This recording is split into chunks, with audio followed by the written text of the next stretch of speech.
Our next group of compounds is our last group. These are compounds that are nonmetals only.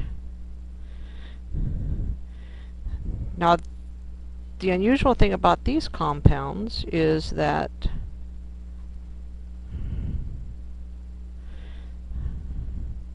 we're going to see prefixes in the names.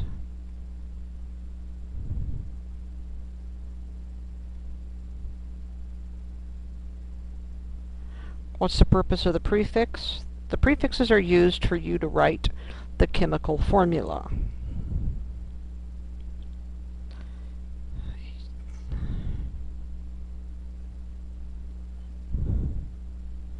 You will not use oxidation numbers.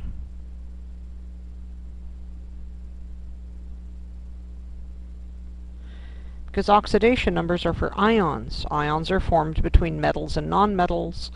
These have no metals. So these are oxidation numbers. There's no point, because you aren't going to form any ions. Now the prefixes are associated with a number, obviously. So what are the prefixes? If there's one atom, you'll see the prefix mono. There's 2 atoms, the prefix is di. 3 atoms is tri. 4 atoms is tetra. This is the one that students always seem to mess up on. You have to remember the video game Tetris. If you look at the pieces in the game Tetris, they're made out of 4 cubes in different orientations. So that's where the name Tetris comes from the number 4. For 5, you'll use penta. 6 is hexa. And 7 is hepta. You're not going to need to go much farther than that. We're not going to find too many compounds that have more than 7 atoms in a particular, of the same element in a particular compound.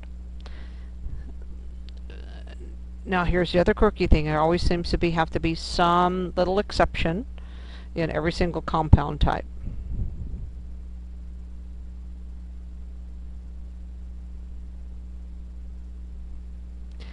If there's only the first element in the compound, there's only 1 atom, we're just going to drop the mono off. It's just a little quirk that you're going to have to remember. Alright, let's look at some examples.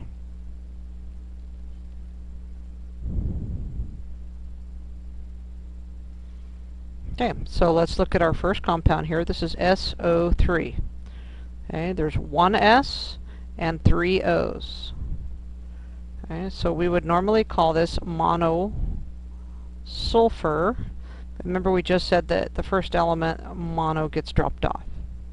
Now, this is 3 O's, and we said that the prefix for 3 is tri.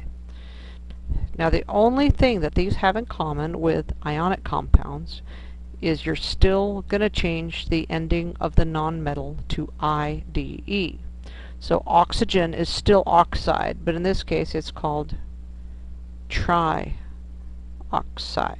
Okay? 3 here is the tri here. Okay, more examples.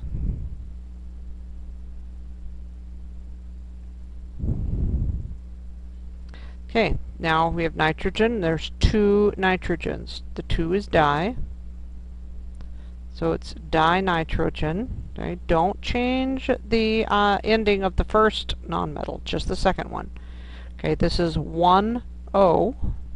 1 is mono. We're going to keep it this time because it is on the second nonmetal. And we're going to call this monoxide. You're not going to call it monooxide. If you write 2 O's, it tends to look like monoxide, which is a little funny looking. So if it's oxide, just call it monoxide, not monooxide.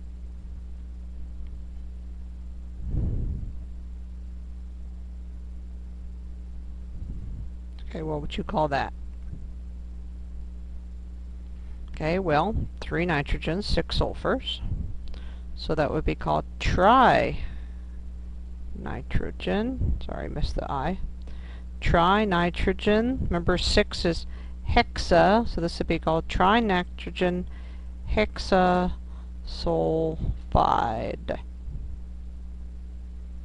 Okay, if we're going the other way,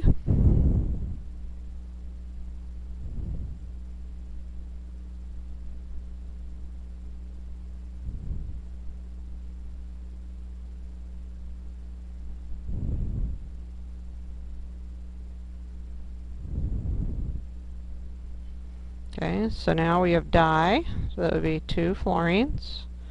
Trisulfide, that's sulfur, so that means 3 sulfurs. So this is F2S3.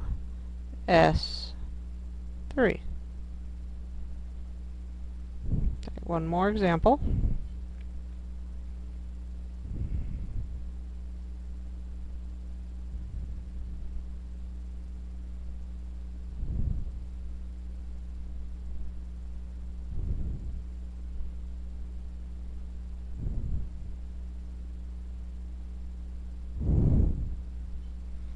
Okay, what's the formula for this one? Well, there's nothing here, okay, so that means that the only prefix that gets dropped off anywhere is mono. So that means there'd be 1 sulfur. Penta is 5. So this would be SCl5. Okay. So these are pretty easy to do. Just the trick is you have to remember you can only use these prefixes if there are no metals. You never see a prefix like this on any of the metals.